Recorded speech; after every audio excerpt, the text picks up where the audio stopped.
Assalamualaikum warahmatullahi wabarakatuh.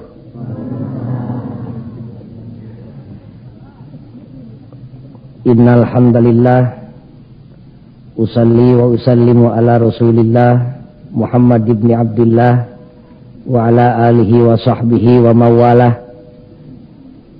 Asyhadu an la ilaha illallah wahdahu la syarikalah wa asyhadu anna Muhammadan abduhu wa rasuluh. Ayyuhal hadirun ittaqullah haqqa tuqatih wa la tamutunna illa wa antum muslimun. A'udzu billahi minasyaitonir rajim. Inna anzalnahu fi lailatul qadr wa ma adraka ma lailatul qadr. Lailatul qadri khairum min alfi syahr.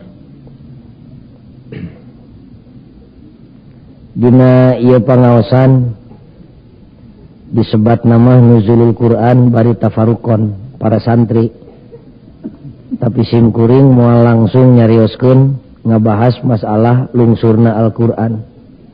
Sugan kabujeng waktosna eta mah engke bae dipengker. Ayeuna mah urang nyobi-nyobi luyu sareng ukuran simkuring dongkap ti dayeuh ka dieu panyawat urang dieu peryogi disuntik ku bahan nu parantos ku simkuring disayogikeun. Nyaeta urang nyoba-nyoba ngabahas masalah ridho tangtuna ge ridho Allah. Sababna simkuring ngabahas masalah ridho anu kahiji mah tangtu bae bongan tadi ge diaos la ilaha illallah la maksuda illallah. Teu aya hiji tingkah laku jeung teu aya hiji nawaitu nu dilakukeun ku jalmi mukmin muslim iwalti rek ngudag-ngudag karidhoan Gusti Allah.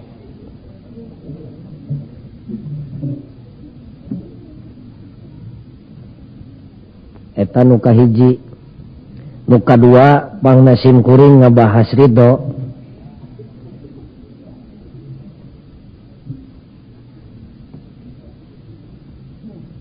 patali aya nu naros kapungkur nalika simkuring ngajak nganjang ka nagara deungeun-deungeun. Ketua Persatuan Umat Islam di Nagara Batur naros ka simkuring. Pertarosanana luyu jeung pertarosan salah sawios ajengan tadi nalika ngobrol di Lebet Bumi ajengan. Naon sababna Tuan Gojali kitu pokna. Dina zaman kiwari teh jelema keur mejeuna sono bogoh kana agama Islam. Baheula mah hadis jeung Quran teh siga milik santri we jeung kiai. Ayeuna mah tukang obat di sisi jalan oge teu weleh ngadalil. Baheula mah ilmu agama teh pabinihanana di kampung. Pabinihan ilmu agama teh di Tanjung Laya di pasantren di dieu. Ayeuna mah di kota ge jelema teh geus sonona kana Quran teh luar biasa. Teu ngarasa isin, teu ngarasa aib. Salah sawios perwira tinggi jenderal diajar alif ba ta sa. Bakating ku sono kana Quran. Baheula mah maca Quran teh ukur lafadna wungkul paralun ari kuduani kurah koreh ka jerona. Ayeuna mah dikarorehan eusining Al-Qur'an ku kolot jeung ku budak. Baheula mah lamun aya kecap ku basa Arab sanajan lain hadis meh dianggap hadis. Ayeuna mah sanajan nongerak hadisna lamun teu puguh rawina jeung sanadna mah jelema teh teu percayaeun.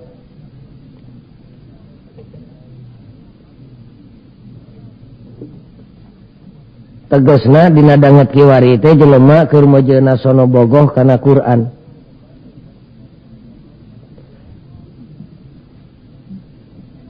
Tapi naon sababna ceuk nu nanya. Beuki dieu jelema teh beuki sono beuki gobogoh kana Al-Qur'an, naha atuh dina buktina mah jelema teh kalahka beuki jauh hirupna tina Qur'an.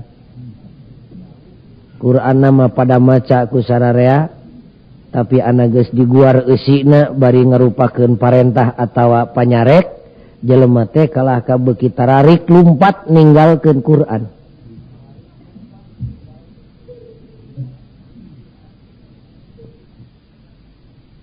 Eta pertanyaan nu kahiji. Pertanyaan nu kadua ceuk manehna. Ieu teh abad kamajuan disebut alam beunghar. Baheula mah listrik teh tacan dugi ka Tanjung Laya. Di Indonesia nu boga motor teh bisa dibilang ku curug. Ayeuna mah motor teh tepi kana galeng. Kajeun meunang nganyuk bari can punah. Baheula mah televisi teh di urang dayeuh kitu ge hiji dua, ayeuna mah tepi ka sisi gunung. Bari teu saeutik nu meunang maling. Tegasna mah ayeuna teh alam beunghar, ceuk nu nanya naon sababna atuh. Sakitu rejeki keur pada boga, ari jelema bet katempona teh susah kabeh. Kapan hayangna rejeki tepi ka teu dipilih halal jeung haram teh hayang bungah. Ari ieu rejeki nyampeurkeun susah datang. Naon sababna? Urang entepkeun deui pertanyaanana. Ilmu agama beuki baroga sadayana, tapi jelema tambah jauh hirupna tina agama. Malah terutami di desa Pihariwangeun. Baheula mah urang kota teh pamiceunan kagorengan disebutna teh di kota tempat maksiat, ayeuna mah tibalik. Da di kota mah danget kiwari jelema nu tahajud jeung duha teh teu kaasup jelema getol. Da urang kota mah duha 8 rakaat teh biasa, tahajud 11 rakaat ngahiji jeung witir teh biasa. Di desa mah waktu kiwari duka da asana boro-boro tahajud, lohorna ge dihijikeun jeung asar.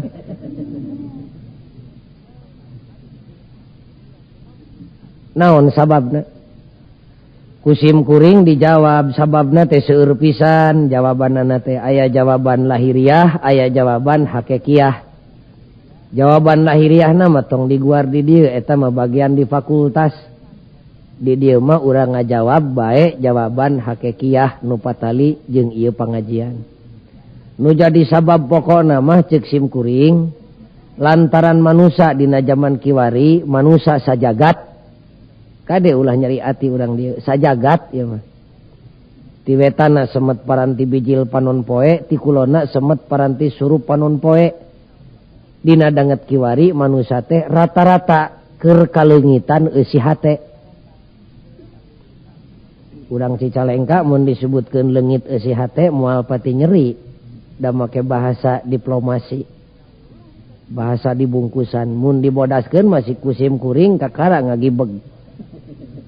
Leungit eusi hate teh kurang leuwih coplok iman.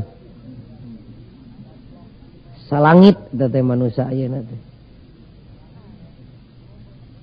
Ceuk nu nanya na naon bahayana jeung naon rugina lamun manusia leungit eusi hate. Kusim kuring dijawab rugi 17 kali. Sabab hate teh ceuk Kangjeng Nabi lir ibarat raja. Al qalbu malik. Hate teh lir ibarat raja, pusat Jakarta mun di Indonesia mah. Lain ge raja lamun teu boga wilayah jeung daerah nu jadi bawahanana. Walahu junudun, suku, leungeun, lamei, ilat, kuping jeung paninggal teh kabeh oge bawahan hate. Ceuk Kangjeng Nabi saterusna fa idza shalahal malik, di mana hade hatena moal boa shalahat junuduh, ucap lampah lengkah jeung paripolahna ge katut reret jeung delekna bakal sae luyu jeung sae eusi hatena. Fa idza fasadal malik, di mana jahat hatena, fasadat junuduh, tong ngarep-ngarep teuing meunang kahadean ti jelema nu goreng hatena, sabab ucap lampah lengkah jeung paripolahna ge bakal goreng patut luyu jeung kagorengan hatena. Jibeh dah hate mah.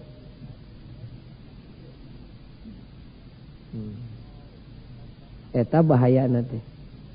hate jelema nu sakitu pentingna kosong tina eusi atuh ceuk setan lakadalah. Sabab nu butuh ku lemur matuh tempat padumukan teh lain jelema wungkul, setan ge butuheun. Ngan setan mah ngadegen lemurna teh lain dina Tegal, lain dina sawah. Tapi dina hate jelema setan keur neangan pilemureun ti baheula ret kana hate manusia kosong tina eusi ngeplak lir ibarat Tegal nu teu kadeuleu tungtungna ceuk setan lakadalah. Leut we ngaleut setan 2 batalion. Mamawa meteran. Dikapling we atuh hate jelema teh ku setan. Nyawayahna total jenderal hate jelema teh jadi kampungna setan. Lamun hate geus jadi lemurna setan ulah kaget leumpangna leumpang setan. Tara hayangeun leumpang lamun lain setan nu ngajakna. Panempokna panempok setan teu hayang nempok lamun lain setan nu nitahna. Pangdengena pangdenge setan teu hayang ngadenge teu betah we. Ceuli teh ngadenge maca Quran teh lamun lain setan nu nitahna.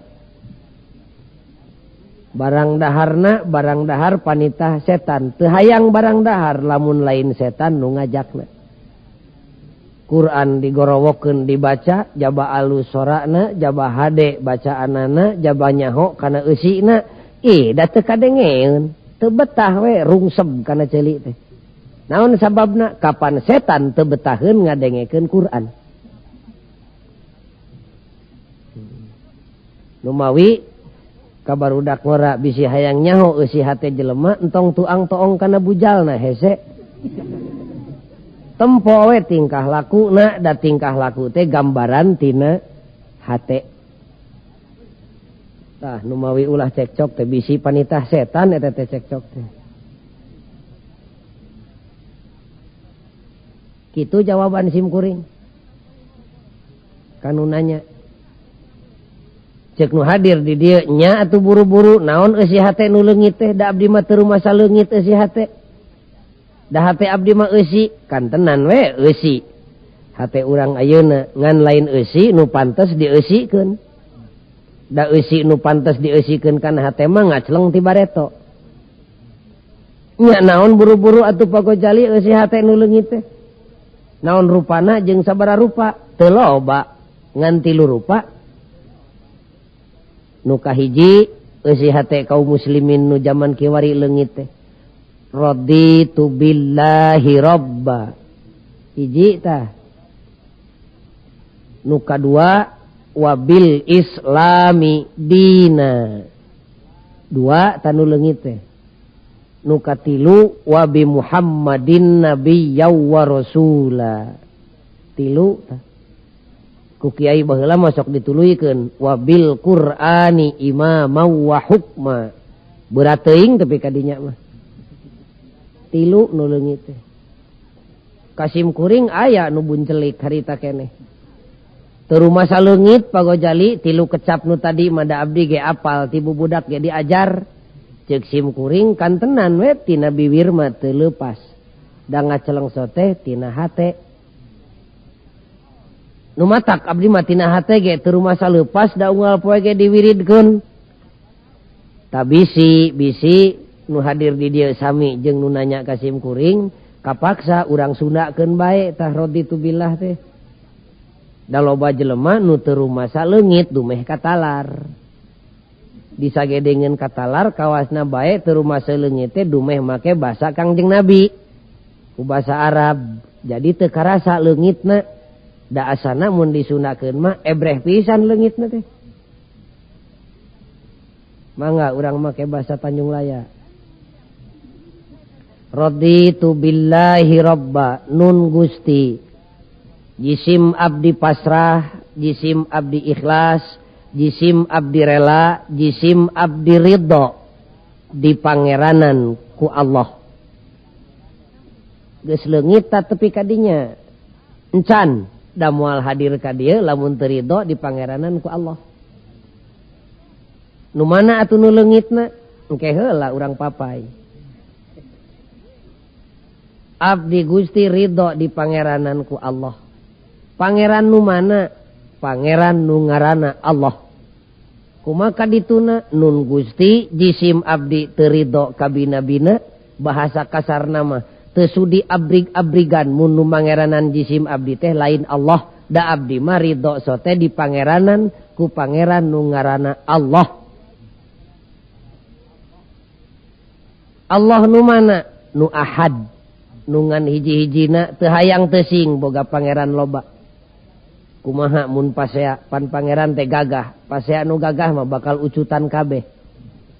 Abdi mah ridho sote di pangeranan ku pangeran nu ahad, nu lam yalid walam yulad, nu teu anakan nu teu incuan.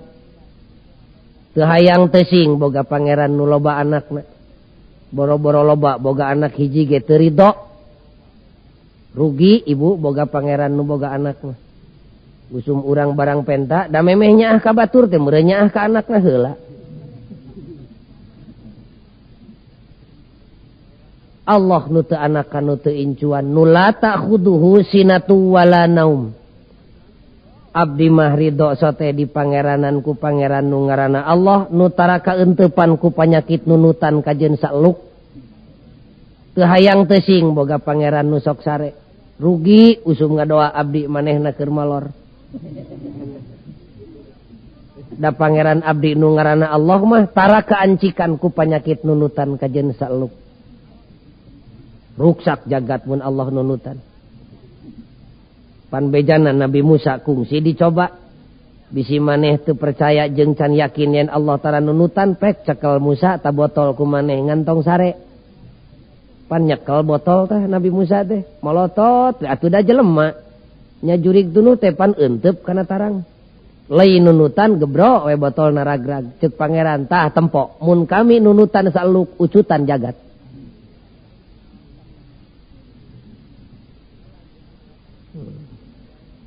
Geus leungit ta tepi kadinya encan sawareh mah. Di dinya ge sanyana mah geus loba nu lalesot.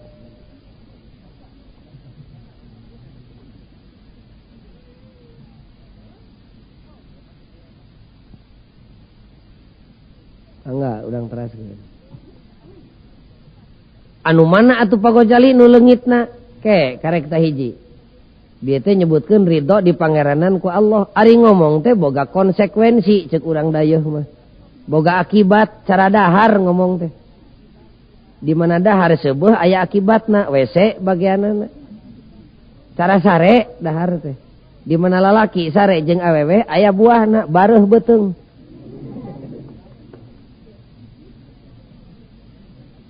Tak ngomong ge seperti kitu lamun ceuk lambai abdi ridho di pangeranan ku Allah kumaha akibatna nun Gusti jisim abdi ridho dititah ku Allah tah di dieu mimiti leungit saha di antara nu hadir di dieu nu ridho dititah ku Allah malah aya jelema nu sompral ka sim kuring nu mawi abdi mah pagojali teu hayang boga pangeran ka pangeran nu ngaranna Allah teh loba teuing panitahna pokna teh. Eta urang dayeuh teu bega kitunya. Cara urang kampung we. Ngan pedah teu dipokeun kitu di kampung mah ari lakuna mah persis cara nu ngomong kitu. Abdi mah pokna teu hayang boga pangeran ka pangeran nu ngaranna Allah teh loba teuing panitahna. Nitah itu, nitah ieu. Ceuk sim kuring babari mun anjeun embung di pangeranan ku Allah babari ka bina-bina geura ngacleng geura nyingkah ulah aya dina jagat kagungan Allah. Jig teangan sugan aya sajengkal mah bumi langit nu lain nu Allah. Ieu mah ari cicing di jagatna betah usum dititah ku nu bogana kalaka ngajebian. Kapan teh cager tah mah. Model kaum ibu lamun embung dititah ku salaki entong cerewet dicaritakeun di unggal imah. Ngewa, bapak budak mah di imah teu kaur cicing. Nitah nganyuk rokok, nitah mencetan, nitah naheur cai. Loba panitahna tong dicaritakeun kitu ngewa era neuk-teuk curug dina tuur tah mah. Sumun nu mawi abdi mah mung dititah ku salaki teh babari, mun embung dititah ku salaki geura menta diserahkeun. Dageus diserahkeun ke moal dititah. Sok aya jelema nu nitah popotongan. Tara aya. Ieu mah dipihukum ku salaki hayang ka bina-bina Malah salaki sore-sore dangdan meusan ge deka mana ujang bapak sia teh sieun direbut batur. Ari usum ditita dicaritakeun di unggal golodog teu ceureuh teh. Cicing dina jagat kagungan Allah betah kabina-bina usum nu bogana nitah jeung nyarek kalah ka ngalawan. Saha jelema nu teu betah cicing di alam dunya. Cirina dina alam dek nyampurkeun kana kamajuan teh jelema teh beuki betah di dunya teh. Sieun paeh teh dititah balik ku nu bogana teh sieun kabina-bina. Mangkaning bakal dititah balik teh sararea oge. Sedengkeun Allah mah di mana nitah balik tara meunang ampun. Kamari di ditu aya nu paeh da teu beurang dicarek ku sim kuring.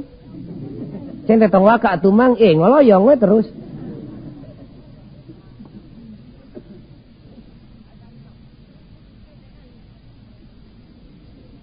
Sedengkeun Allah teh tukang nitah. Tah jelema nu ridho di pangeranan ku Allah mah urang Cicalengka kedah aya buktina. Kumaha buktina teh? Nun Gusti jisim abdi ridho dititah ku Allah. Ari datang nanti Allah mah panitah boro-boro anu hampang nu berat ge abdi ridho migawena. Ceuk Allah teh maneh salat abdi ridho salat naon berat na Gusti 2 menit ge anggeus. Tur lain keur kauntungan Allah keur abdi sorangan. Ceuk Allah teh zakat atuh maneh abdi ridho ngaluarkeun zakat da rezekina ge lain nu abdi kagungan Allah untung teu nitah dibikeun kabeh ge. Teu pira nitah ngaluarkeun 10% tina tani kitu ge mun teu dihakan hama wereng. Kajen sawahna puluhan hektar ari ludes hasilna mah pan lain abdi nu kudu ngaluarkeun zakat, malah abdi nu kudu narima. Da eueuh beratna sanyana mah panitah Allah mah lamun urang sadar mah. Bari daek mikir. Ceuk Allah teh puasa atuh maneh abdi ridho puasa naon beratna Gusti teu pira sabulan dina sataun. Untung teu nitah ninggalkeun dahar beurang jeung peuting ge. Ieu mah ukur sabulan dina sataun bari teu beurang wungkul hakikatna mah minahkeun barang tuang siang ka wengi. Naon beratna mangga ridho. Ceuk Allah teh munggah haji atuh maneh abdi ridho ibadah haji naon hesena. Teu pira sakali dina saumur hirup. Kitu ge lain keur kasararea ukur keur ka jelema anu mampu. Abdi mah teu mampu teu sing boro-boro keur ongkos ka Mekah dahar ge mangi sore henteu isuk. Sanajan kitu moal disiksa ku Allah. Da bersyarat ka Mekah mah. Sanajan abdi Gusti teu init ka Mekah usum tatangga angkat ka Mekah mah pan abdi syukuranana mah dionang. Sanajan teu nganterkeun jeung teu mapageun ka Batawi pan usum datang ti Mekah mah tatangga korma butut wae mah tepi karorompok. Cek Allah teh belaan atuh agama kami. Tadi dia ya awas ya.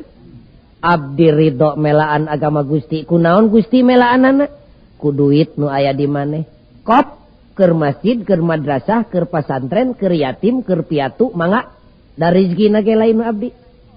Sok, aya nu kitu di dieu. Tah, karasa leungitna teh ayeuna mah. Cek Allah teh belaan atuh agama kami. Kunaon Gusti melaanana? Ku tanaga nu aya di maneh mangga meungpeung abdi can pikun. Aya nu masrakeun tanaga keur melaan agama. Sakalian ngomean kenteng masjid nu bocor ge teu boleh kudu diburuhan wae pan. Cek Allah teh belaan atuh agama kami. Kunaon Gusti melaanana? Ku ilmu nu aya di maneh mangga meungpeung abdi can pikun. Belaan atuh agama kami. Kunaon Gusti? Ku nyawa nu aya di maneh heug di mana jeung iraha paehna tepi ka amis jeung hareupan paeh teh. Tadi dia nu ridho leupas nyawa melaan agama Allah. Asana eueuh gamarna. Dasanya nama loba jelema nu mungeun ngalakonan salat teh da lain teu percaya kana parentah salat. Sieun teu pira sieun nyeri cangkeng.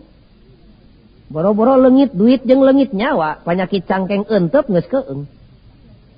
Tah, karasa leungitna teh. Ulah benu ya dijejeleh ku sim kuring. Leungit itu nu pangteu rumasana teh urang desa nya eta kulantaran rumasa pabinihan agama teh tadina. Pabinihan ilmu agama. Leungit di urang teh. Leungit pisan. Sayyidina Hamzah tepi ka amis, kaluar eusi beuteung teh. Pan kungsi Kangjeng Nabi ngawitanana ngimpen heula keluarga kami bakal aya nu jadi modal pangheulana dina ngabelaan agama. Tapi ka usul pan Sayyidina Hamzah.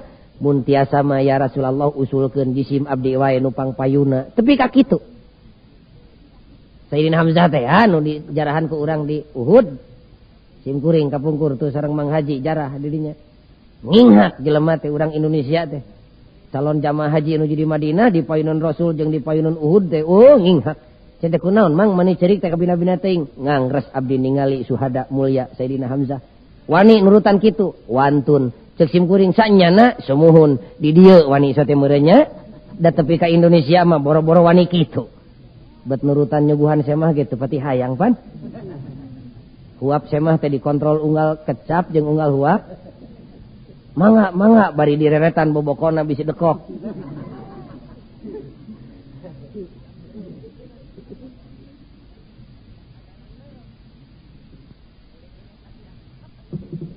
Karaos ta leungitna tah. Leungit pisan. Tembung dititahna naon ge. Semun Pak Ghazali dah abdi ge ridho dititah ku Allah mah. Kan tenan dina pelebah dititah mah loba nu ridho da Allah mah di mana nitah teu weleh nyadiakeun buruh. Jadi leungit lillahi ta'ala na teh dumeh inget kana buruhna we. Nu matak di payunan barudak mah ganyaran teh tong pati ditemong-temong teuing hariwang.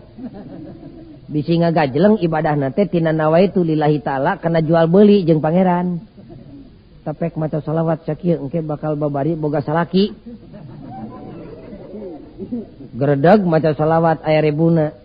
Geus aya genep 5 bulanna becan anu nyampurkeun wae pantungtungna jadi ngewa kana salawat. Aya ganjaran teh ngan payunan barudak tong pati ditemong-temong teuing hariwang. Barudak teh lain barudak umurna, barudak eusi sirahna.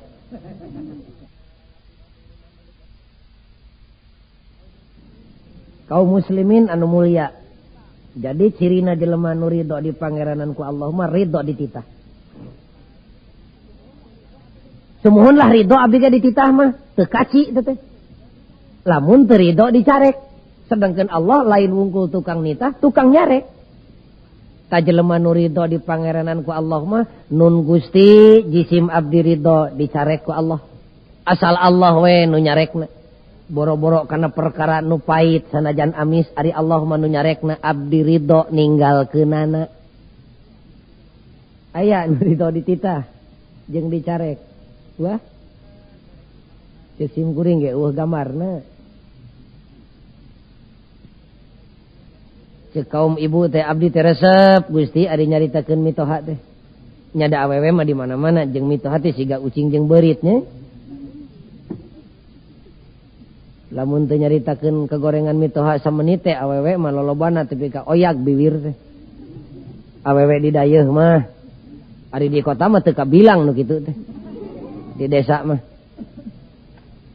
Di kota mah ukur nurutan urang desa. Resep abdi teh nyaritakeun kagorengan batur teh. Kitu so teh Gusti sugan teh teu dicare ku Allah. Geuning ayeuna mah tos terang abdi teh yen kalakuan kitu teh dicare ku Nu Maha Suci. Abdi ridho ngeureunkeunana. Ceuk barudak ngora teh abdi teh resep Gusti nginum arak teh. Tari saseloki mah 2 seloki. Hayang ngajaran jadi jelema teu ecreug abdi teh 2 menit mah. Nya kapan mabok teh teu ecreug jaring. Geus cager eta jelema mah hayang ngajaran teu cager. Di Bandung mah Gusti nu agung Gusti. Tapi ka kitu. Da meujeunna atuh di Bandung mah pan ilmu agamana ge pangirim ti kampung sanes. Ngan lamun di kampung aya nu kitu kabina-bina eta mah. Kaum muslimin anu mulia. Jadi cirina jelema nu ridho di pangeranan ku Allah mah ridho dititah. Sumuhun lah ridho abdi ge dititah mah teu kaci teh.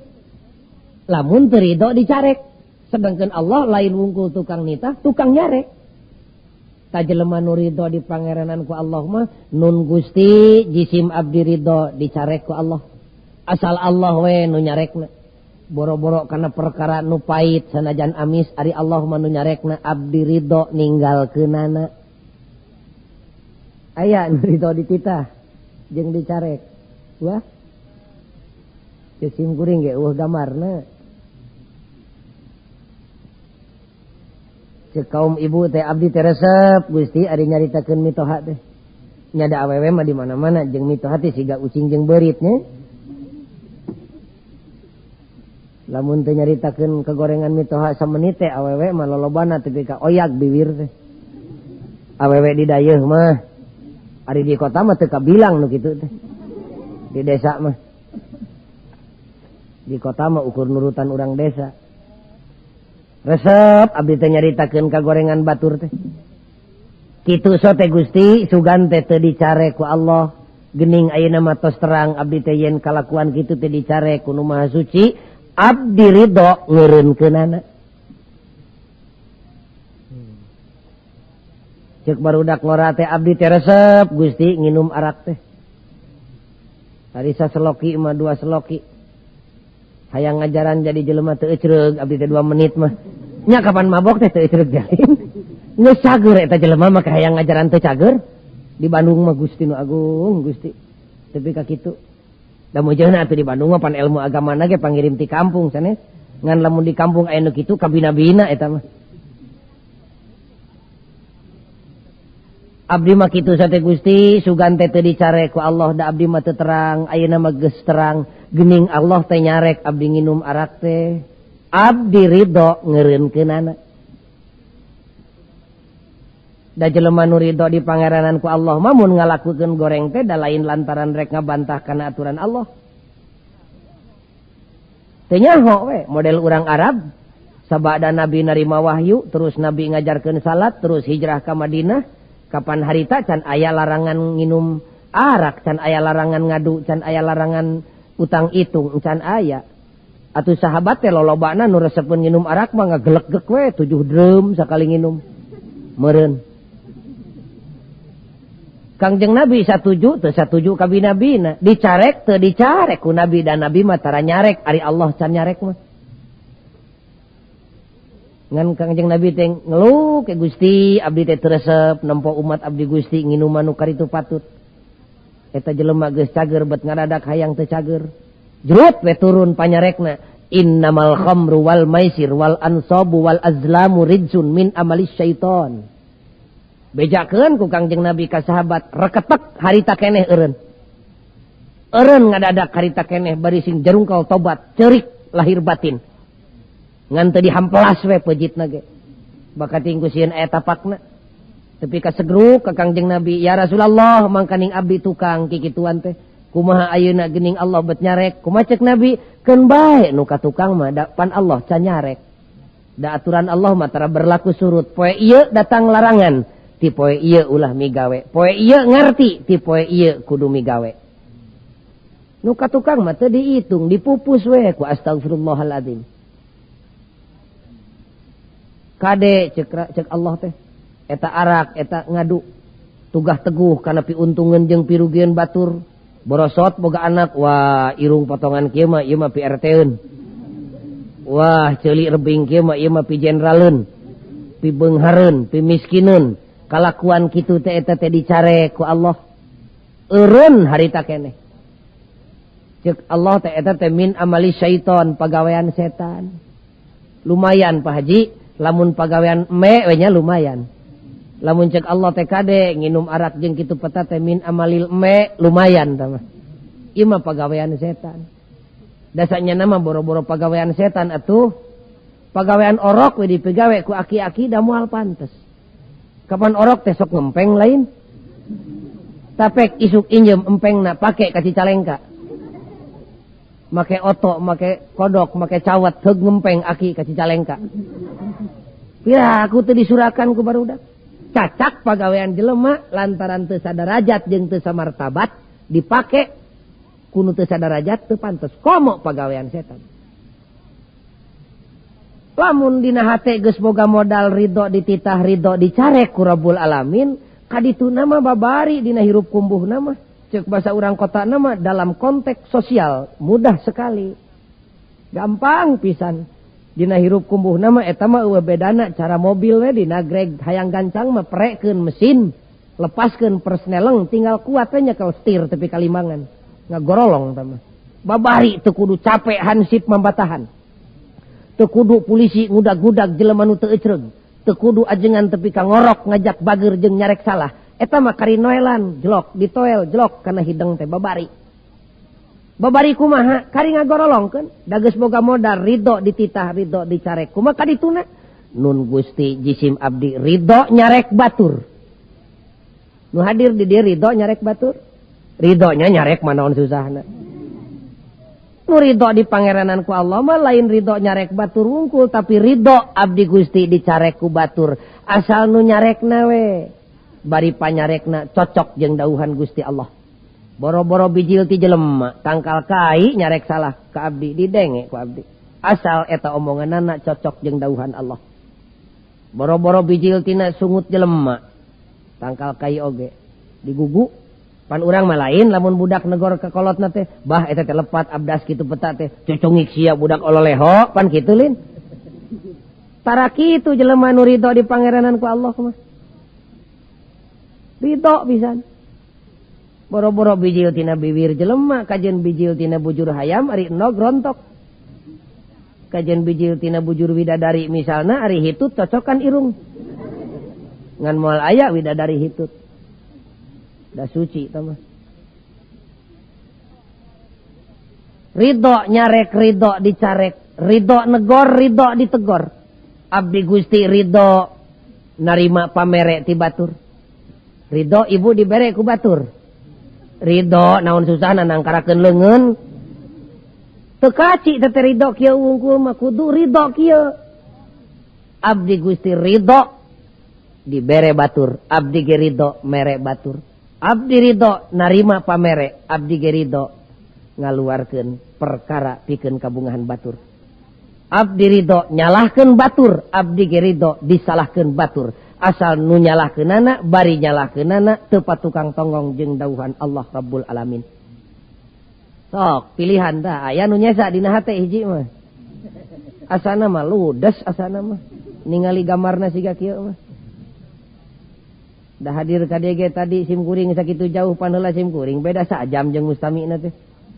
Ari dalilna mah loba kunaon telat nu mawi telat tarawehna di abdi mah.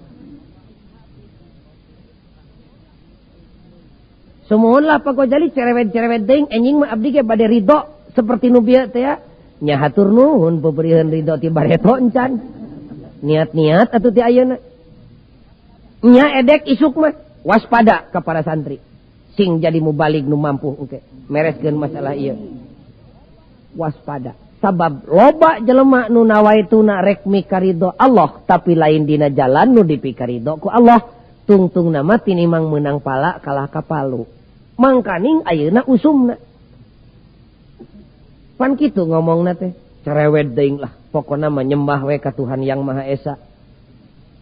Manunggal jeung Allah menyembah sujud. Ibadah nama sabisana we tong cerewet da agama mah kabeh oge bener pan kitu pokna teh. Padahal innad dina indallahil Islam. Agama mah kabeh oge bener ibadah mah nama kumaha we sabisana rek ngulon rek ngetan rek ngidul rek ngaler rek jungkir rek balik rek ngorondang nang karat ge nu penting mah ibadah we kitu pokna teh. Cek simkuring na ibadah teh kitu cara dahar. Ujang nu penting mah melendung we beuteung naon we asupkeun. Rek kejo gaplek, rek kejo poe, rek batu, nu penting mah eusi beuteung, nah kitu. Nu penting mah ujang sare ulah sorangan pek, dek jeung jelema heug parawan pek randa jig jeung eme ge teu naon-naon, nah kitu.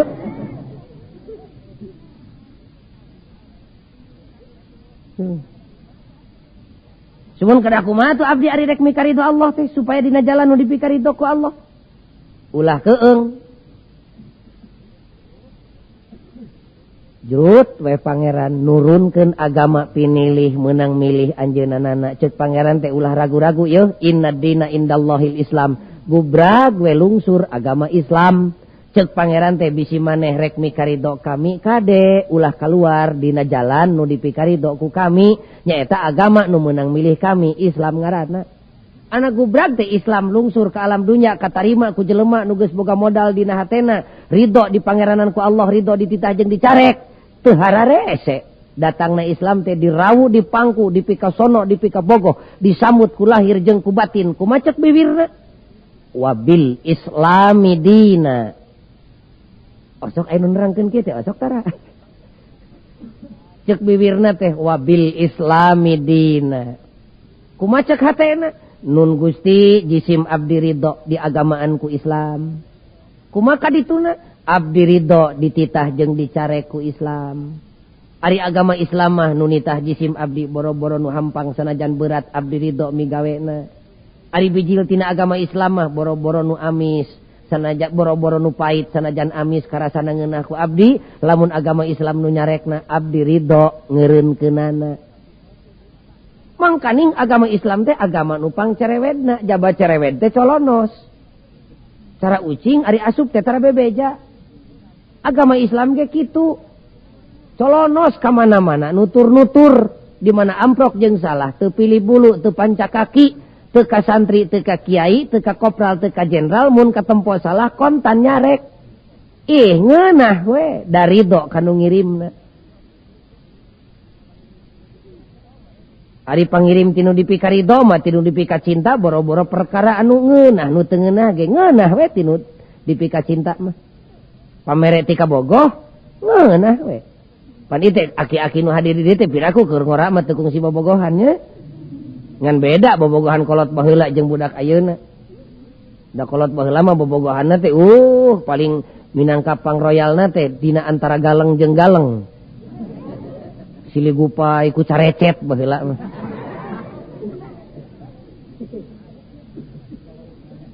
Nya da budak ayeuna mah teu nyahoun carecet kelebet teu nyahoun. Pangirim tipi pamajikanun tinu dipika cinta ngirim rujak hiris kajen asin molelel ngeunah we. Dati kabogoh. Allah nu maha dipika bogoh ngirim agama tur mulia luar biasa. Dati kaharti ku akal mun nolak. Bohong tah cintana ka Allah teh mun nolak kana pangirimna. Kumaha cerewed? Mangga sanajan cerewed. Kumaha colonos? Mangga sanajan colonos. Nutur-nutur ka mana-mana Islam. Ibu indit ka pasar, dek dagang. Usum ngajual beas, di mana meuli letteran ditotog. Di mana ngajual letter diganjel ku lilin, da teu nyaho teh. Lol Islam nyampurkeun kana letteran. Wailul lil mutaffifin. Awas narakawel keur jelema nu ngurangan atawa nambahan timbangan. Reketek eureun harita keneh. Bari kumaha ceuk bibirna? Astagfirullahalazim. Abdi teu terang kieu sote Gusti. Sok aya anu kitu tah. Kalah ka amek ka kiai na ge cerewet deung kiai teh. Kitu pokna teh. Utrak barudak ngora ngobrol jeung pipa majikaneun dihanapeun tangkal kersen. Lila teuing waktuna tepi ka tengah peuting. Lol Islam nyampurkeun kadinya. Wala taqrabuz zina innahu kana fahisah. Reketek eureun. Boro-boro prungna jinah teh perkara nu bakal ngadeukeutkeun kana migawe jinah ge singkahan. Jauh geuwat. Teu amek. Kecewer kahampangan nying hareup ka belah kulon. Lol Islam nyampurkeun. Teu sopan. Sabab ti Indonesia kiblat teh aya di belah kulon. Teu sopan tah kahampangan teh ngaler atawa ngidul. Mengkol teu amek. Tangunyar keur kulem sampean ka belah kulon. Lol Islam nyampurkeun kana tempat tidur. Ceker. Teu amek. Dipengkolkeun we harita keneh oge. Pendekna naon bae nu dicarek ku Islam. Mani ridho, mani nikmat ngeureunkeunana teh. Tara amek, tara kerung. Pandi urang mah gerapek mun aya nu karek diajar ngaji ka ajengan. Heug ajenganna heuras teuing ngomongna da tara 2 kali ngelol. Kamana ari Mang anu nu mawi tuh hoyangun ka dieu. Nah kunaon Mang teh hayang ka ditu Mang? Lah sebel nyiniran ka dewek pokna teh. Lain nyiniran da Islam lain tukang sisinir, tukang toplak. Islam. Sok ta pilihan aya nu nyesa di dieu. Keheul atuh da. Mani agul dumeh baheula pasantren aya di desa pugu ayeuna desa nu pangheulana ruksak.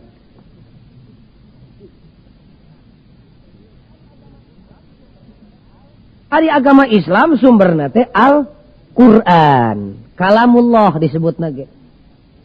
Lain dahareun memeh kuat, lain kalieun memeh aya tanaga, lain teu leumaneun memeh boga parabot. Jero Qur'an teh mun di laut mah Kolombo.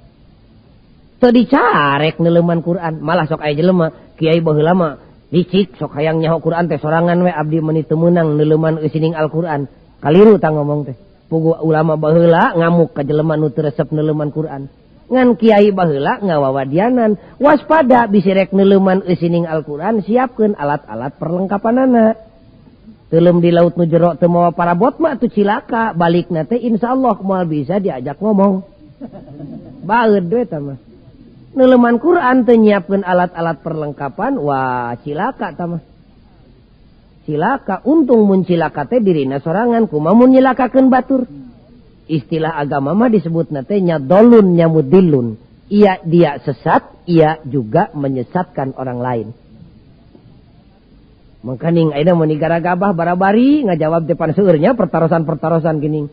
Kana surat kabar, kana majalah, kana radio, sapelemna we ngawalerna teh. Ku kira-kira teh ya.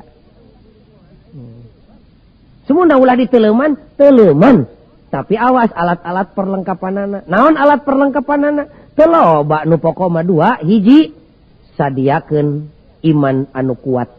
Kadua sadiakeun ilmu anu padat supaya ngabalukarkeun amal anu hebat. Neuleuman Quran eueuh parabot nu bieu cilaka, boro-boro eueuh duanana leungit hiji we bahaya. Ilmu nama nyampak ngan iman leungit dek neuleuman Quran bahaya ta jelema teh. Bakal pinter ngadalil ngan hirupna teu cocok jeung dalil. Naon nu kitu ngaranna? Tukang tipu. Imanna mah aya kandel ngan eueuh ilmuan eta ge cilaka. Naon sababna? Sanajan iman kandel lamun eueuh ilmu, eueuh pager keur mager iman. Kumaha kadituna? Eta jelema pihariwangeun bakal gampang ditipu. Saha we nu ngajak bakal nuturkeun. Imanna mah kandel tahajud teu tinggal duha komo. Jol we cek incuna nini geuning batur mah salat asar teh ayeuna teh geus jadi 10 rakaat. Ih hayu kumaha ramena we. Nini da batur mah ti mangkukna geuning salat teh geus ngarep ngetan, ari maneh cekcok teuing tong gujrud urang nuturkeun batur we urang. Cilaka. Siapkeun iman anu kuat, ilmu nu hebat ngarah jadi amal anu manfaat. Sumunda atuh abdi mah eueuh hiji-hiji acan pagojali heug hayang neuleuman Quran teh. Entong keung. Sabab diturunkeunana Quran teh lain diawurkeun kitu bae tapi dibikeun ka jelema nu meunang milih Allah bari dibere kalungguhan salaku nabi, dibere tugas utusan Allah jenenganana Muhammad Rasulullah sallallahu alaihi wasallam. Gubrag gue. Ceuk pangeran teh Muhammad tepikeun Al-Qur'an ka umat maneh, tetelakeun eusina, contohan ku anjeun migawena. Ana gubrag teh Kangjeng Nabi lungsur ka alam dunya. Teu hararese dadina hate geus boga modal, hiji ridho di pangeranan ku Allah, dina harti ridho dititah jeung dicarek. Dua ridho di agamaan ku Islam, dina harti dititah jeung dicarek. Ana gubrag teh Kangjeng Nabi teu hararese dirau dipangku, dipika sono, dipika bogoh, dipika cinta lahir batin, disambut ku lahir jeung ku batin. Ku macet bibirna wa bi Muhammadin nabiyya wa rasula. Ku macet hatena nun Gusti jisim abdi ridho dinabian ku Muhammad Rasulullah. Nun Gusti jisim abdi ridho dititah jeung dicarek ku Kangjeng Nabi. Jisim abdi ridho dicontohan salat, zakat, puasa jeung munggah haji ku Kangjeng Nabi. Abdi ridho dicontohan tani jeung dagang ku Kangjeng Nabi. Abdi ridho dicontohan melaan umat ku Kangjeng Nabi. Abdi ridho dicontohan kawin jeung nyerahkeun ku Kangjeng Nabi. Itu kadituna teh. Cing sim kuring dek naros tah ye. Ari ibu ridho dicontohan ku Kangjeng Nabi ridho. Kacida bohongna asana mah. Ieu mah lain nyalahkeun batur dumeh aya conto we nu mutlak katempona ku panon sim kuring. Waktu ka Mekah ninggal pun bojo indung barudak. Keur jarah di makom Rasul di Masjid Nabawi. Da embung katinggalieun unggal poe hayang jarah wae ka Rasul. Ngan teu gegerelengan we ibu. Teu jerewetan ceurik teh tepi ka siganu setengah teu emut. Ceuk basa urang dayeuh masih ganu histeris. Ya Rasulullah, pokna abdi Gusti hayang diangkeun umat gamparan. Sanes abdi wungkul, sareng pun anak, sareng pun incu, numawi jutaan ku abdi dilongok ya bakating ku hayang diangken umat gamparan pokna. Cek pribados na maneh teh maneh kabina-bina geus leungit di ka era na teu era kadenge ku batur eta ngomong teu era ku jelema mah. Cintana maneh kitu-kitu teuing atuh da abdi mah cinta ka Kangjeng Nabi teh. Cinta maneh teh cinta ka Rasul teh. Kumaha pokna abdi mah cinta keneh ka Rasulullah tinimang ka salaki. Maningeunah jim kuring ngadenge pamajikan nu kitu. Teu timuruan henteu. Lamun cek inung budak teh abdi mah cinta keneh ka hansip tinimang ka salaki eta mah perlu diomean tah mah. Ceng teh maneh teh ridho dicontohan ku Kangjeng Nabi segala rupa, ridho ka bina-bina. Ende syukur atuh ari kitu mah muga-muga sing mabruroh sing tepi kalemur tah sikap kitu teh. Da lolobana mah sing kabawa kalemur eta sikap kitu teh. Cenakan tenan we abdi mah dek tepi kalemur ge mika ridho dicontohan ku Kangjeng Nabi. Kapalang jeblok geus ridho di pangeranan ku Allah jeung di agamaan ku Islam teu kaci mun teu ridho dicontohan ku Kangjeng Nabi. Cendeknya itu ridho kabina-bina ridho nage. Alhamdulillah cek sim kuring heug atuh engke di mana urang geus balik tepi kalemur bari panjang umur insyaallah kami teh nyaah ka maneh bisi maneh ripuh ngurus budak kumaha mun kami dek nambahan deui indung budak hiji mah nurutan Kangjeng Nabi kumaha pokna teu ridho eta mah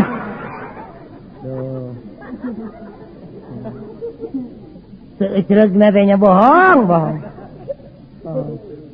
Dah di dia awewe nu ridho di kitu. Da eta teh musuh awewe.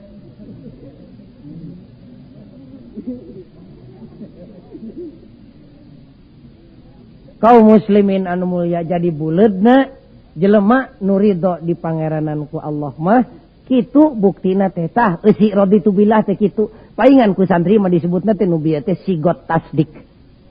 Teu patinyaan we sahadatna teh mun eueuh nu bieuan mah kitu cek santri mah.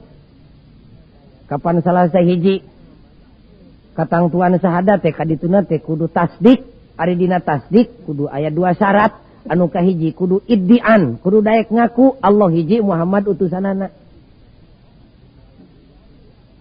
Sabada nyaho kudu diaku, ari nyaho teu diaku mah teu jadi. Da parantos ngaku maka Kangjeng Nabi nu matak sahadat ge teu pati kaci teh ceuk ahli tauhid mah. Lamun syarat nu kadua can bijil, naon syarat nu kadua? Kudu qabul. Naon qabul teh kudu daek narima kanu datang ti Kangjeng Nabi. Nu kaunggal dina surat Al-Hasr teh wa ma atakumur rasul fakhudhuhu wa ma nahakum anhu fantahu. Itu anu mawi disebut buktina jelema nu imanna sidik anu bener-bener iman teh bijil tina bibirna teh raditu billahi rabba wa bil islami dina wa bi Muhammadin nabiyya wa rasula. Eta teh ikrar para sahabat dina nalika haji wada itu teh. Nu mawi meungpeung tengah peuting ieu memeh ngeusan ngajina sok sing ikhlas ulah heureuy. Sok urang baca jeung sim kuring bareng bismillahirrahmanirrahim. Raditu billahi rabba wa bil islami dina wa bi Muhammadin nabiyan wa rasula. Amin ya Allah ya rabbal alamin. Kumaha mun geus tepi kadinya ngaji teh nya. Da seueur kene acara na ieu teh. Kat. Bismillahirrahmanirrahim. Allahumma inni as'aluka imanan kamila wa yaqinan sadiqa wa qalban khashi'a wa lisanan dzakira wa rizqan wasi'a wa halalan tayyiba wa taubatan nasuha wa taubatan qabla al-maut wa rahmatan indal maut wa maghfiratan wa rahmatan ba'dal maut wal afwa indal hisab wal fawza bil jannah wan najata minan nar birahmatika ya azizu ya ghafar rabbi zidni ilma wa alhiqni bis salihin.